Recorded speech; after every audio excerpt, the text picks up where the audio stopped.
Ibu. Waalaikumsalam warahmatullahi wabarakatuh. Selamat siang, saya Siti Nurkomala Dewi dari Universitas Pelita Bangsa. Di sini saya kepentingan ingin mewawancarai Ibu terkait profesi yang sedang Ibu jalani. Ya, boleh. Lanjut. Terus lanjut ke pertanyaan aja ya, Bu. Oke, Yang pertama, apa yang menjadi inspirasi Ibu menjadi profesi seorang guru? Inspirasi saya untuk menjadi seorang guru ya, mungkin dari awal seorang inspirasi saya melihat orang tua saya sendiri yang sebagai seorang guru dan jadi kepala sekolah, dan sampai saat ini udah purnabakti.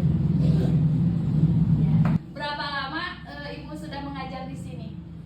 Saya mengajar di sini dari awal sampai akhir ya, sampai sekarang itu kalau misalnya dari awal sampai akhir udah kurang lebih 20 tahun. 20 tahun ya. Terus pertanyaan selanjutnya ya, Bu. Dapatkah Ibu menceritakan karir Ibu selama di SD ini, atau misalkan dari sebelum di SD ini Ibu bekerja apa? Kalau misalnya sebelum di sini saya bekerja di PT, di pabrik, kurang lebih berapa tahun ya saya kerja di PT. Terus setelah di PT saya mengisi kekosongan waktu-waktu libur atau waktu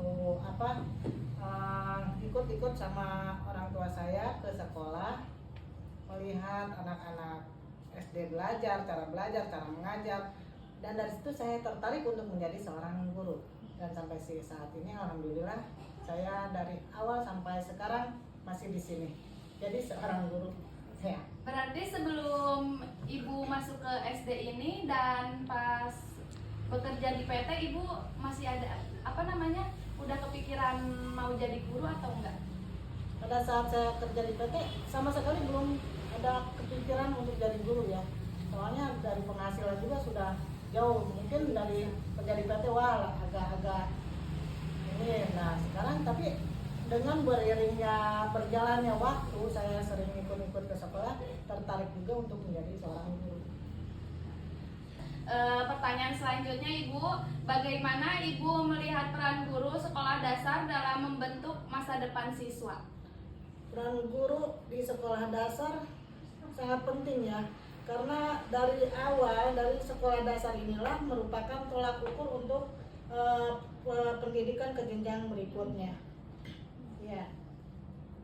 Terus selanjutnya, metode apa yang Ibu gunakan untuk menghadapi beragam karakter siswa?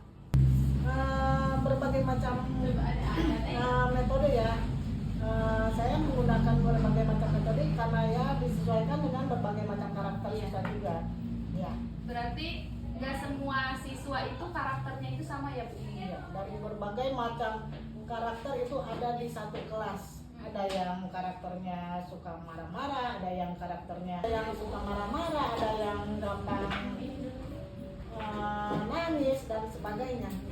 Terus bagaimana Ibu mengatasi kalau misalkan yang di satu kelas itu kan banyak siswa, terus kan itu siswa itu nggak semuanya sama. Ibu bagaimana mengatasinya? Ya salah satunya dengan kalau misalnya anaknya kurang memahami atau kurang gimana, dari berbagai macam karakter siswa, untuk mengatasi salah satu siswa yang bermasalah itu salah satunya yang mungkin dengan cara saya selalu membimbingnya dan selalu mengikuti, setidaknya mengikuti keinginan dia dulu seperti apa, dan memberikan perhatian penuh, pendekatan terhadap siswa tersebut. Berarti siswa yang seperti itu yang diprioritaskan atau sama saja? Diprioritaskan, terutama yang agak-agak seperti itu. Ya.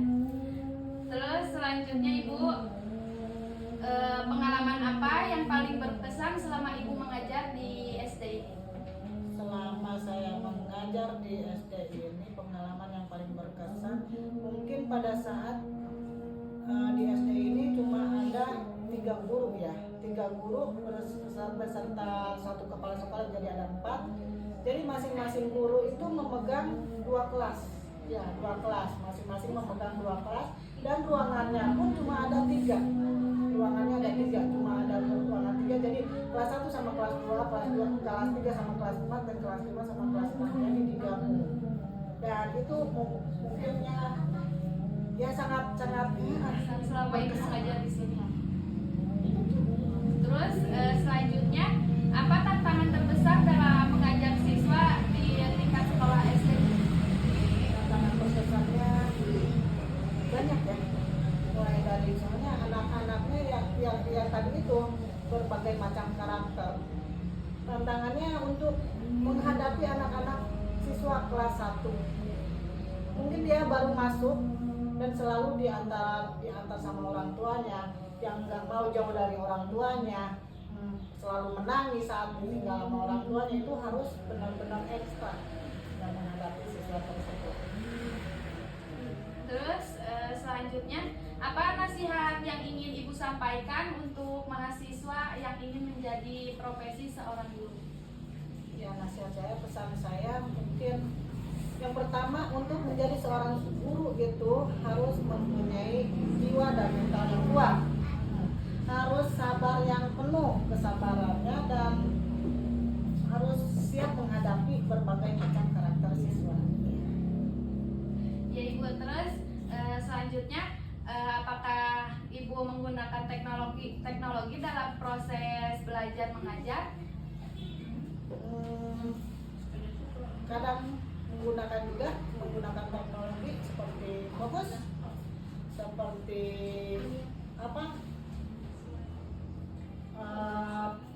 tip recorder, salon pengeras suara, dan laptop juga. Terus di siswa itu lebih senang mengajar menggunakan teknologi tersebut atau tatap Tatap langsung. muka langsung? Kalau misalnya itu lebih cenderung lebih menarik ya kalau menggunakan alat bantu fokus seperti itu. Jadi siswa lebih fokus belajarnya melihat tayangan-tayangan yang ditampilkan tersebut. Ya, ibu, mungkin sekian saja pertanyaan dari saya. Terima kasih banyak. Mungkin ini untuk terpentingnya untuk tugas, tapi selebihnya itu menjadi pelajaran untuk saya, dan terima kasih untuk ilmunya. Saya ucapkan